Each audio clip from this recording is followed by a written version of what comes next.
Austin, thanks for coming on the show tonight. I really appreciate you taking a moment to talk to our audience and share about yourself. And I'd love for you to go ahead and introduce yourself to our audience, give us some background information on what you do as a physical therapist. Sure. So, hi, thank you so much for having me on the pod. My name's Austin Colish, and I'm a doctor of physical therapy based out of Baltimore, Maryland. And primarily, I work in the sports sphere. So it's a lot of orthopedics. It's an outpatient facility. The company's called True Sports Physical Therapy, and so we're based all across Maryland. We have some clinics in Delaware and Pennsylvania as well. In terms of my role, I serve as the regional manager. So I'm one of a couple other guys who oversee a couple clinics. So that means part of my daily tasks is important for team building and leadership, making sure that our clinics are operating from a business standpoint. But in terms of my day to day, I treat as a physical therapist. So working with primarily athletes, everything from high school, college to the professional athletes that we see in the area, and typically includes things like post-operative care. So things like ACL tears, Achilles ruptures, and things like that. Awesome, man. I appreciate that incredible interview and some background information. And kind of to get the ball rolling tonight, I'm just curious, could you explain like how strength conditioning coexists in rehab? Because it seems like with physical therapy in the profession, it's going towards more like a fitness forward approach. And I'd kind of love to hear your opinion on that. Yeah, no, I definitely agree with you. I think with the advent of social media and how big that's grown, it's not hard to come across something that either fits into a fitness or a rehab type of media, either on Instagram, Twitter, or whatever. You see a lot of that there, and so I think that's actually a really good thing. And so I think initially when physical therapy as a profession started, it had this very healthcare. Heavy focus, and it was very driven from that end. So primarily, we are healthcare providers. I just think that there's a greater emphasis now that we can actually provide healthcare through the means of fitness and exercise, and that's such an important aspect of living and rehab. So for some background information, I'm also a certified strength and conditioning coach as well. A lot of the staff that we hire are as well, so they have something like their CSCS certification or their USAW, and basically they all have a lot of background operating in a gym space. And so for us, each of our clinics, yes, we have the classic, physical therapy table. And if someone's just coming out of an ACL surgery, the first couple of sessions, we're going to be on the table. But later on in those stages, when we prep that athlete to return to sport, to do the things that they love and they're passionate about, that's going to include things like getting them under a barbell, lifting weights, being able to run on turf, cut on turf. So to me and to all the therapists that I work with, that's an integral part incorporating the strength and conditioning aspect with the rehab side as well. Awesome. And I love how you talk about like, you work with an athletic population, but could those same principles, like from the strength and conditioning book and stuff like that, be applied to like a rehab setting that maybe don't work with, athletes? It's like geriatric populations or just kind of your overall populations. Yeah, I think you can make the argument that those strength and conditioning principles have a one-to-one application to any patient, essentially. So, yeah, whether it's a neuro-based patient who's maybe post-stroke recovering, or maybe just an older adult who wants to maintain some muscle mass to be able to be functional in their later life, that absolutely leans on those strength and conditioning principles. And ultimately, if you think about it, to make it like in a super simple breakdown, is a lot of rehab is about meeting very specific goals. Oftentimes they're functional. So maybe that's for you, that's to walk up the stairs without pain. Well, that's going to require specific joints to be loaded and muscles to support that movement. That's basically strength and conditioning. So we want to make sure that those muscles are strong to support that system to help that person to do whatever they want to do. Yeah, I love how you bring it back to like it's patient dependent on like what their goal is, whether it be function or activity and things like that. And I know during my education, we're talking about like the task versus the activity impairments, and throw those keywords out there. Right. But what I find like really interesting is when you talk about like I just totally had it and I lost it. That's how the day is going. Sorry about that, man. You're good. So we're talking about physical therapy, rehab, things like that. When you mention though, like physical therapy was seen as just like healthcare providers and things like that, how could you maybe break it down to apply those strength conditioning principles to say someone that had a total knee? Yeah. So I think absolutely when we consider a patient, especially in an orthopedic setting where they're presenting to physical therapy after some type of surgical procedure, there's going to be a window where the main goals is going to be range of motion, focus, reducing inflammation, really encouraging the healing. But at some point, if we're taking the example of someone who's had a total knee replacement, at some point we got to strengthen the supporting musculature. So those basic concepts of introducing like a higher rep but a lower load to kind of introduce some concepts of like hypertrophy and muscle building, that absolutely has a place, and that's going to have some carryover. um, Even when we think about things like gait mechanics, like just walking, like there's a huge demand in terms of all the like muscles that are involved with that, and that only gets progressed by progressively overloading them. And again, that's like a really basic strength and conditioning principle, but that absolutely is a staple in rehab.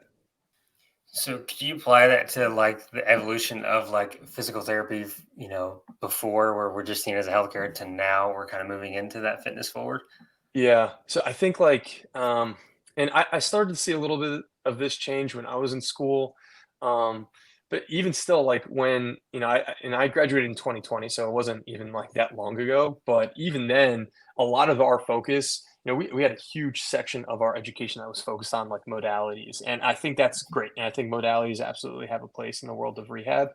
But I would make a really strong argument that if the majority of your physical therapy session involves you laying on a table and either receiving manual therapy and a hot pack, and it's really passive, we're leaving a lot on the table in terms of just like the healing effects of just getting active blood flow. And again, some of those therapeutic benefits of like building up supporting musculature. Yeah, and I think it's interesting too that you bring in the modalities, right? Because the research, backs like both that passive and active approach, combining those. And so I'm curious, since you work with an athletic population, how does that apply to the population you work with, and how would you kind of maybe structure, like, let's say, just one therapy session combining both of those? Yeah. So I would say most of my patients, to some point in the rehab, and again, like we see a variety of cases. So we'll see some post-surgical, we'll see some non-operative. I think there's room for passive modalities. I think things like manual therapy, dry needling, even to some extent, like the stim and the cupping, I think that absolutely has a place. But I think the education that comes alongside that is imperative. And that's something I talk about with my patients a lot and I educate my team on, is that I think the number one intervention that we have as physical therapists in this profession is education. And that just comes from empowering the patients, giving them a good understanding of the anatomy that's involved with whatever their case is, giving them a really good idea of what that expected timeline for recovery is going to look like. And I think alongside that is having education specific to the modality aspect to tell them, hey, look, just because I'm massaging your hamstring and it feels great, we're not necessarily making it better. We're not necessarily making it stronger right now. And just educating the patient so they understand that that's just a piece of the entire rehab circle. Yeah, I agree with you too, because like the patient education I'm seeing is, because we're so very fortunate that our profession actually has that like one-on-one, relatively one-on-one time with that patient compared to like other healthcare professions. And that's not bad mouthing other healthcare professions. Every healthcare profession is needed. We have a use for them. But what's great about us, like you said, is that one-on-one time with the patient education. And so could you kind of go into maybe some misconceptions that people have about like the work you do and like our community as physical therapists? For sure. And just a quick note on the patient education standpoint. I'll just give a little bit of a background. That's actually like the number one thing that drew me into the profession. So for context, I'll just give a little bit of personal information. I was diagnosed with type 1 diabetes when I was 10 years old, and a lot of my introduction to the healthcare world was, for those of you who don't know, like type 1 diabetes is a pretty demanding disease, and it's something that you deal with every day. And so I was kind of like thrust into that world. And basically, my interaction with the healthcare system was I would go in for my 6 month follow up. I would wait in the lobby for 25, 30 minutes, and then I would meet with my doctor for 5 minutes. And he basically would say that I was not doing a good job or, whatever. And I would always leave those interactions feeling like, okay, I wish I had some more answers. I wish I had some more guidance. And the more I sat with that, I actually got frustrated. I was like, this guy doesn't even know who I am. He doesn't know what I'm dealing with. Um, and so I've talked about this story before, but like once I learned what physical therapy was and the fact that right now, as it stands, like in our clinics, we treat one-on-one for 45 minutes. I get a huge, awesome opportunity to develop relationships with my patients. So now when I show up to work every day and I see my 8 to 10 patients on that given day, I'm not just treating a knee, I'm treating, a person with a name who has a story and a family, and I know about them. So I really like applaud that, and it's what drives me into the profession that I am now, and gives me a ton of passion towards that. Um, but going back to your other question about like just some misconceptions, I think it's a broad spectrum. I think for me, specific in the sporting world, um, I've gotten the feedback, and it's like either end of this spectrum where they see us like very strength and conditioning heavy, where they actually think we're like personal trainers, and then there's the nomenclature with the PT mess up there, which gets kind of confusing. Um, but then the other end too is like they think, oh, like you're a physical therapist, so that means like you can just, like you're gonna put a hot pack on my leg. So I think, we keep talking about this concept of education. I think one, as a profession, we need to do a way better job of educating the public in terms of like what we actually do. Honestly, the rigors of PT school, what goes into that, because we're tasked with a lot, and the expectation is that we have a high level of education. And when you look at like the broad spectrum that physical therapy actually encapsulates, I mean, it's everything from what I do working with professional athletes to individuals who work in a really neuro-intensive environment. It's people who work in a pediatric environment. So it's like one single title, but it encapsulates such a huge broad spectrum. So I think those are some misconceptions that people have about the profession. Yeah, I think that's a great point, right? When you talk about the broad spectrum of education, because like it's just basically a fire hose of knowledge to the face for 2 to 3 years, depending on your program, and then you go out and you're expected to perform in either what we would consider an orthopedic, which would be like your surgeries, things like that, or the neuro, where people maybe have suffered a stroke or other things, or have a spinal cord injury, and now they're having to, relearn how to do things. I think that's what's really cool, like you said, and then it comes back to those misconceptions of like what we can do. For sure. And now, but then speaking on like, because you mentioned it's on us to educate the population, and that I really like because one of our professors is like really about people like growing social media. It's like you need to talk about things because the way we see things as movement experts is a little bit different than maybe the overall healthcare system. And like like movement's good, and then that conversation could segue into a lot of people nowadays. It seems like they're afraid of pain, but it's like we know that pain is not a determining factor of tissue health. And I would love for you to maybe expand upon that because you've been in the industry for a while. Yeah, I think that's like a super unique aspect of the human body, and in some ways, it's a beautiful aspect. But yeah, it's weird. I mean, put simply, like just because you're in pain doesn't mean you're broken, and that's a phrase I use a lot. And I think educating the patient on that, and maybe giving some context of what that means. I think my role of how I educate my patients and interact with them is giving them sometimes the framework of like, okay, hey, this is what we're dealing with. This is what your complaints are. This is what your pain levels are. This is what we can do to work around that. I think early on we saw a big push to be like, hey, you're in pain. Let's just leave it and not do anything. And we still see that now, even at high level athletics. Again, to take it more to like the sports world, you'll see someone like pull their hamstring, and then like I see this at the high school level all the time. They'll come in 6 weeks later. Maybe they re-pulled it. Maybe it wasn't getting better. I asked them, okay, what would you do the first 6 weeks? Well, I just sat at home. They told me to rest it, and it's like that we're leaving so much on the table by not addressing those other things as well. So, yeah. So, kind of given the fact that people get that advice like rest and things like that, what would you maybe offer as advice to people, or what do you maybe educate your patients on if you were seeing someone? Yeah. So, like I said, I think first, And part of, just to give some context, like part of that physical therapy experience when they come in, they'll typically go through some type of initial evaluation, which usually is comprised of four components. So first, it's the subjective aspect. So hearing what the patient actually has to say, hearing what their story is, what the problem is, what their goals are. And I think that's really important. So it starts there in that subjective interview, finding out, okay, what drives this person and what are they looking to gain from this experience? They're engaging almost in a social contract with you as their physical therapist to meet specific goals. And so I think a lot of the onus is on us as PTs to be able to hear them and then meet them with those specific goals. Now, the other aspects of that evaluation also includes, like, okay, objectively measuring where they are and seeing, okay, well, maybe, this one muscle is weaker than the other side, or maybe this joint range of motion is limited, or something like that. And then those last pieces is just formulating a plan. How do we now digest all that? We hear what the goals are, we see what we actually have to work with, and then how do we formulate that plan to execute it? Yeah, I love everything you just said and like all the insights you've given throughout this conversation. Kind of just going in, because we talked about what we can do in patient education and like what we bring to the table. So I'm kind of curious, maybe like like, how do you hope your work or actions maybe impact the people around you at the world at large? Since we talked about us educating society.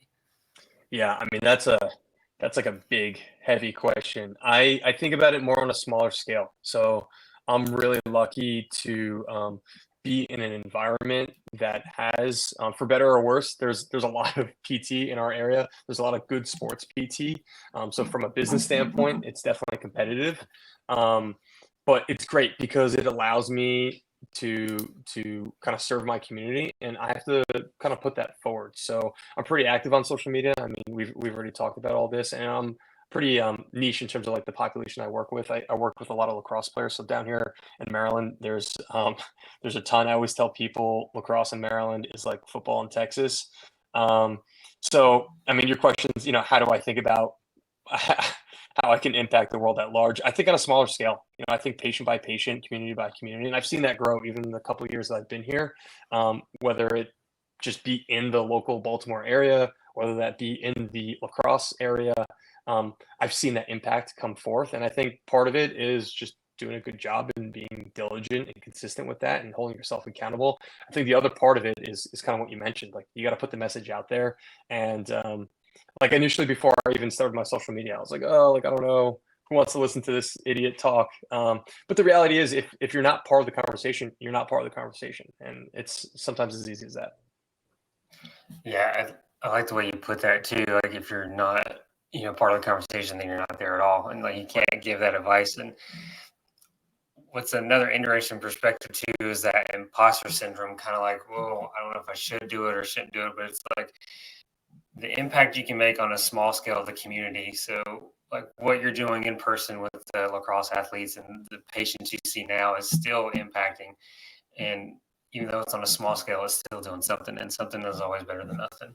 For sure. Yeah, and I think that's true. And I find that most people who are drawn to the profession have either had an experience themselves, whether that was a mentor or even their own physical therapist, if they were injured.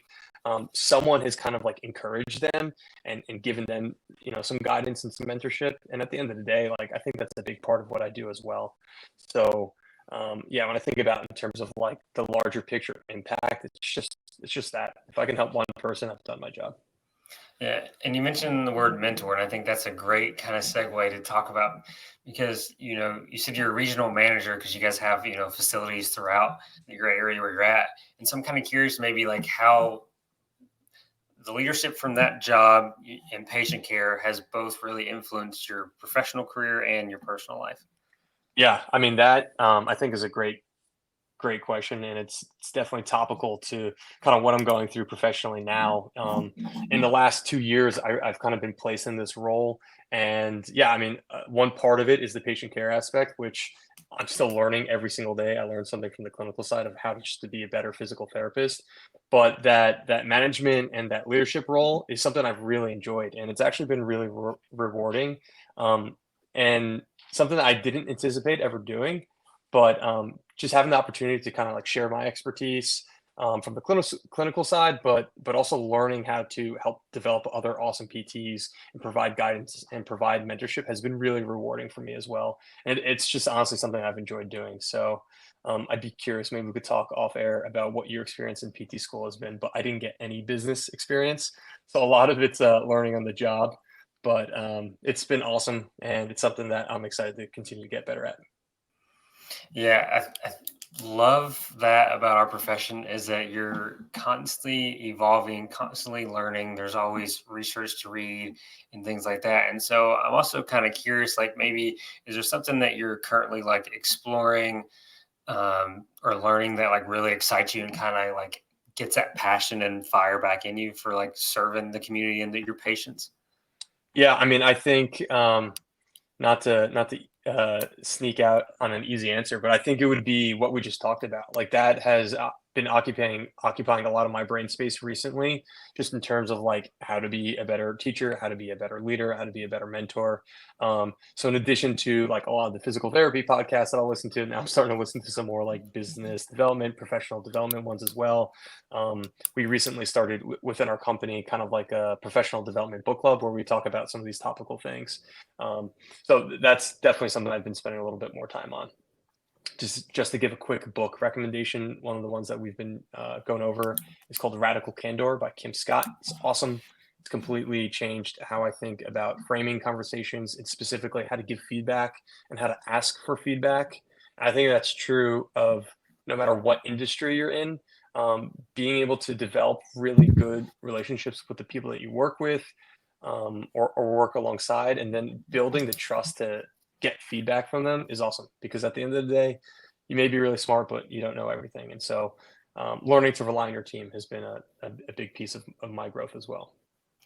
Yeah, and if you wouldn't mind, I'd love to kind of do more of a deep dive on like what you've been learning as you like embark on kind of the business side, right? I mean, because obviously you're never going to stop learning, but I'd be curious to see like how your journey's been going down that business side because that's something that not everybody gets or has the takes the risk to dive into that world. Sure. Yeah, I think honestly some of it was just right place, right time. Um, when I initially had gotten promoted to be the director of one of our clinics, our previous clinic director had gotten another job offer. The family was moving across the country, so that was a big move for her. And I was kind of asked to step into that role, and I think this is more of a reflection of just the type of person I am. I'm more willing to agree to something and say, yes, I'll do it, and then figure out how to kind of problem solve for that later. But I'm really lucky that the people I work alongside and the people who are kind of like supervising me, they've been really supportive in giving me mentorship as well. So, it's been a little bit of like having to do some self learning, but also having the guidance from the people who were kind of came before me as well. So kind of looking at like, the general population and then maybe some physical therapy students that maybe stumble upon this podcast, what's your advice for, the general population as far as like maybe taking risk and just kind of saying yes to opportunities, see where it goes, the benefits and how it's worked out for you. But then at the same time for a physical therapy student that maybe is, it could be a student or it could be like a new grad that's like considering, looking to get to those manager roles or maybe get into like the mentorship and then also who maybe seeking out a mentor. Yeah, so my fiance will roll her eyes at this, but I often say like say yes to adventure, and that's just something from like a personal level that I've like have seen direct. I don't even know if it's success, but I've just had awesome experiences by just agreeing to show up, and I think a lot of my advice for both, like you said, Gen Pop versus like a PT student is going to be the same. Like if there's something that you're passionate about, or if there's something that you really care about, even if you don't have a clear vision as to what you want to do, say yes and show up. Find that community and be present for that. For me, I mentioned like my experience with diabetes. Like I kind of went through this whirlwind period of time where like that was my identifiable factor, and I let that define me for a long time. And this was kind of in my youth. And then I kind of came across the sport of lacrosse. I fell in love with it. It provided like a sense of like meaning in some way. It provided like an outlet for me in terms of like being able to channel a lot of the stuff I was dealing with in terms of like healthcare issues. And so for me, that was like something I loved, and I feel so indebted to that sport. And so that kind of was like my path. I knew that like I wanted to do something with lacrosse. I had no idea that at this point in my life that I would be doing what I do. I get to work with the best lacrosse players in the world, and I get to train them, rehab them, and work alongside them. So I think that's just an important message to know that, like, again, especially if you're a PT student and you're stuck in school and you're worried about your exam at the end of the week, and you're like, why am I even doing this? One, I've been there, and I struggled with that too. And two, like, I didn't have a clear vision of what it was going to be. I just knew that I had these like core tenets of things that I wanted to do. I wanted to be around athletes. I wanted to be in a position where I can mentor people and help people and make an impact. And I didn't shy away from those. So I think one, have some self-reflective time, identify like what matters to you, find out what those core tenets are, and then from there let that guide you. And yeah, more times than not, just show up to the event, go early, ask questions, introduce yourself.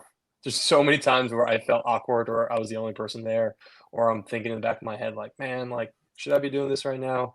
And I would say more times than not, it's led to more open doors than closed ones. Yeah, man, I appreciate like all that advice and insights. I know a lot of people out there kind of need to hear that, especially it's like they get frozen with fear, which I'm right there with them. I mean, like I started this podcast in May and I was just like, well, you just got to do it. And sometimes it just takes putting yourself out there, saying yes to that opportunity. So I appreciate you kind of saying that. And then also sharing that you're in that journey too, right? Like whether it's looking at mentors, you're starting to study businesses. And then it sounds like your company that you're working with is like reading that book together and you guys are doing these discussions and like helping each other develop into stuff like that. And I think that's really great. Yeah, I mean, it's a constant journey. If anyone has ever met someone in either business or life who claims to have all the answers, I would say keep walking. Right. And so, kind of going into your conversation, you're talking about your journey with type 1 diabetes into the healthcare, and then you found lacrosse. And so, now that you're teaching lacrosse, working with lacrosse athletes, what is that transition like been from going from athlete to physical therapist, strength conditioning coach? Yeah, I mean, it's been awesome, and yeah, I'm still holding on to the athlete title barely. I turned 30 in 2 weeks, and my body feels so much older than that. But no, it's been awesome. I'm so privileged that I live in an area where every Friday night I still strap it up and I have the opportunity to play. But I think that's important too. It makes me to some extent relatable. I know I've gotten that feedback from my patients, whether they're in high school or college. Like they know I still play, I still practice, and maybe that can kind of go into some of my advice as well. Like if specifically for PT, if you know there's a patient population that you want to work with, do something to be in that community.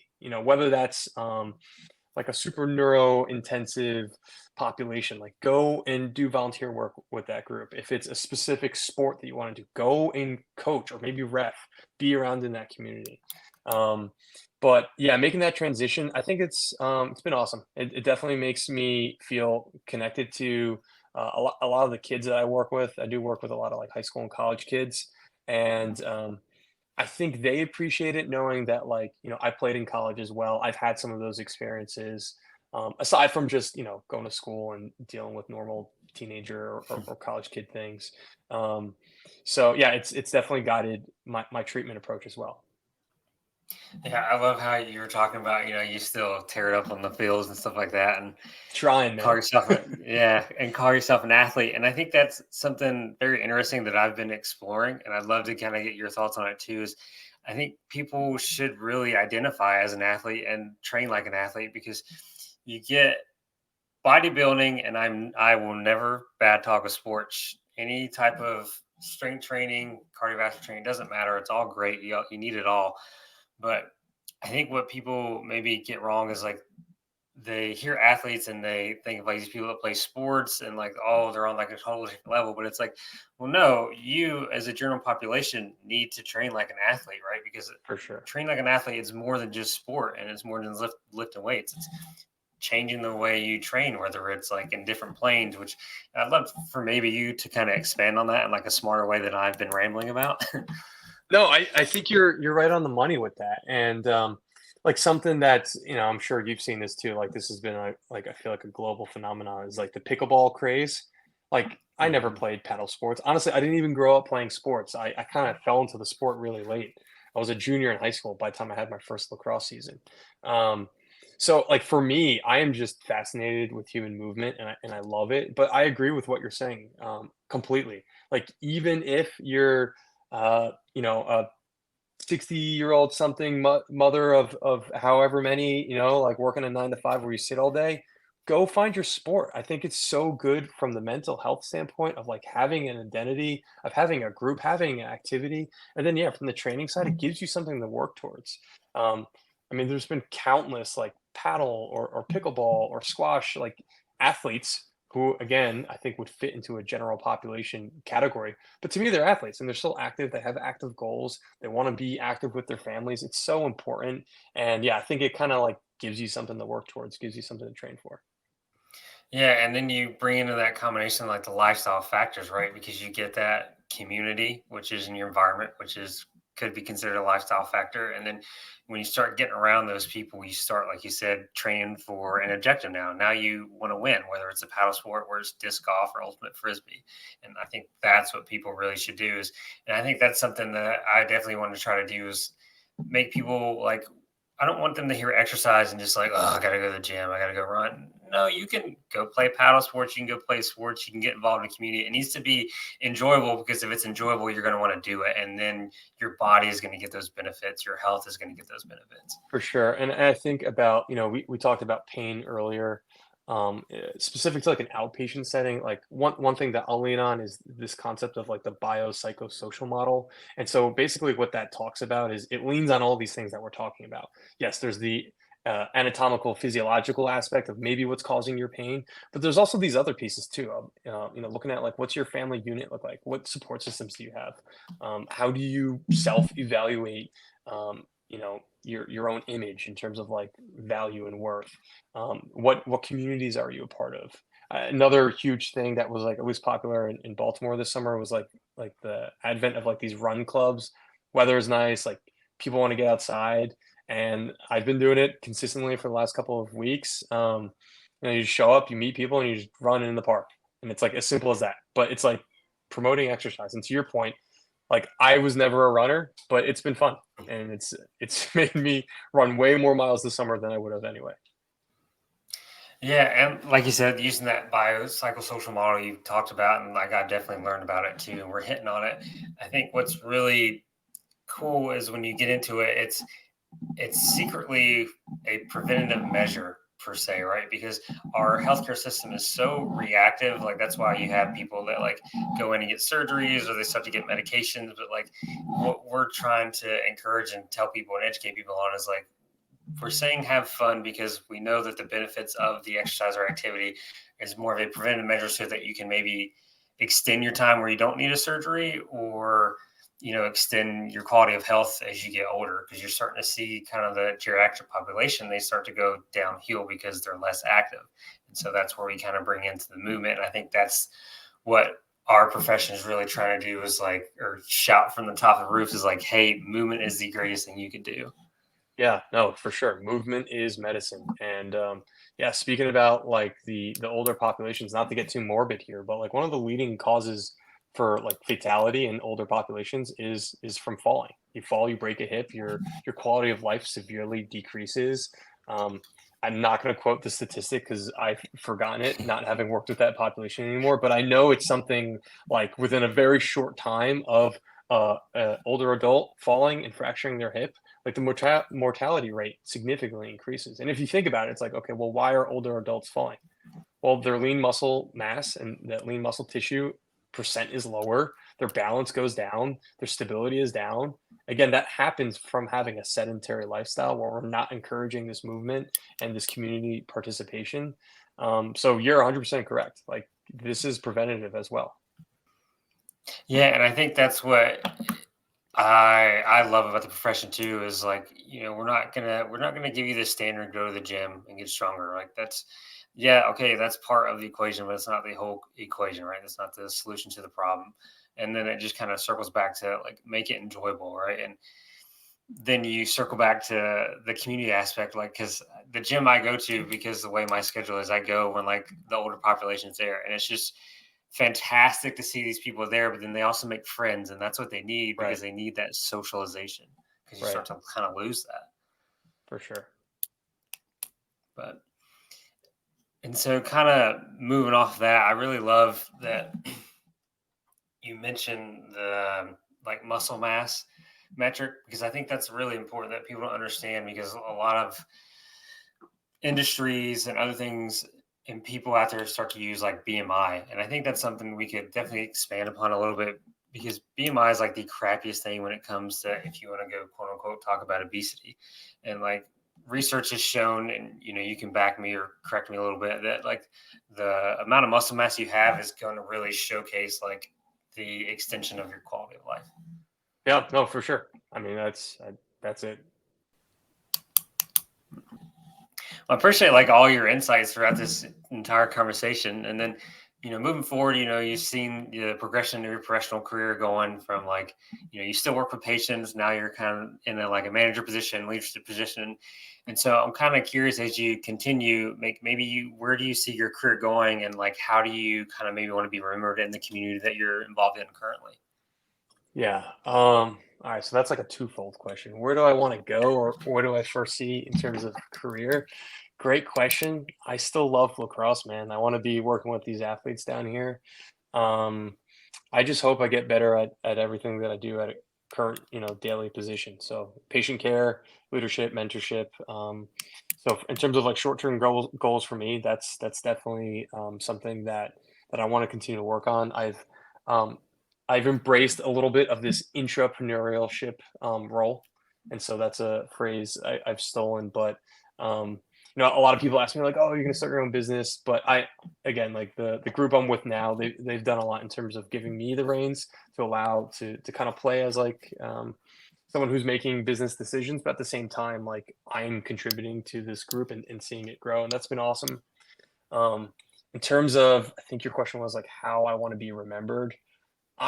For me, at the end of the day, like I just want to be remembered as someone who cared, and I think that's true across every avenue of my life. Whether it's in my sports circle, within my social circle, my family, my patients, business, whatever hat I'm wearing, I just want to be remembered as someone who cared and showed up and tried. And I think at the end of the day, that's all you could really ask for. Yeah, I appreciate that simple answer. And I think that's kind of everybody, right? It's just like, to make a difference, whether it's on a community thing, and just, be remembered as a good person, simply put. Yeah. And kind of the last question I got for you is, would you mind sharing like a moment or an experience that like reminded you of why you do what you do? Yeah.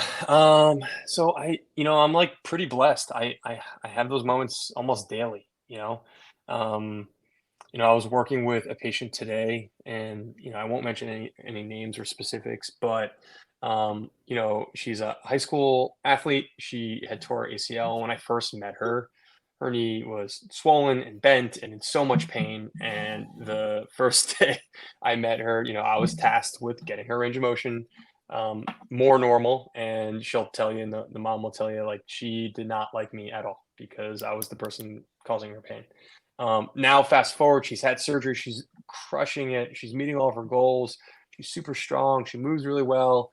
We have an awesome relationship. And again, like that's one of the awesome pieces of our profession is like I've developed this relationship with this person as opposed to just like checking off my list and like seeing a knee.